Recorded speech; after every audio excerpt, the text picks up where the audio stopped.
രണ്ട് പേർ ഇടപെടുമ്പോൾ, അതായത് സംസാരിക്കുമ്പോഴോ അല്ലെങ്കിൽ പ്രവൃത്തികൾ ചെയ്യുമ്പോഴോ മറ്റൊരാളുടെ തെറ്റുകൾ മാത്രമാണ് നാം കൂടുതൽ ശ്രദ്ധിക്കുന്നത്.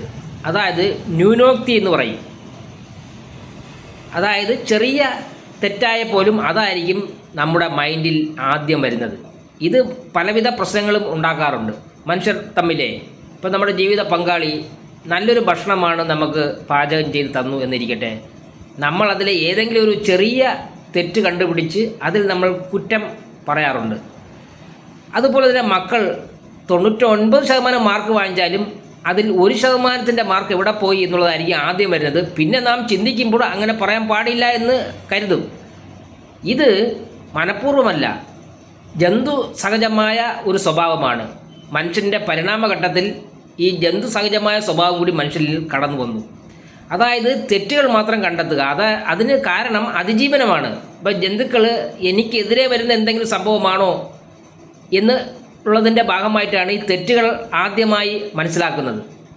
അവരുടെ മൈൻഡ് അല്ലെങ്കിൽ തലച്ചോറ് അങ്ങനെയാണ് സെറ്റ് ചെയ്തിരിക്കുന്നത്. അത് മനുഷ്യരിലും ഇത് നിൽക്കുന്നു. പക്ഷേ പലരും ഇതിനെ അതിജീവിക്കാൻ ശ്രമിക്കുന്നുണ്ട്. അങ്ങനെ അതിജീവിക്കാൻ ശ്രമിക്കുന്നവരാണ് ഉന്നതമായ നിലവാരങ്ങളിൽ എത്തുന്നത്. ചിലവർ ഇത് പറഞ്ഞു കഴിഞ്ഞ ശേഷമായിരിക്കും അങ്ങനെ പറയാൻ പാടില്ലായിരുന്നല്ലോ എന്ന് തീരുമാനിക്കുന്നത്. അതുകൊണ്ട് ഇത് തെറ്റല്ല, ഇത് ജന്തു സഹജമായ സ്വഭാവം തന്നെ മനുഷ്യരിലും കടന്നുകൂടിയതാണ്.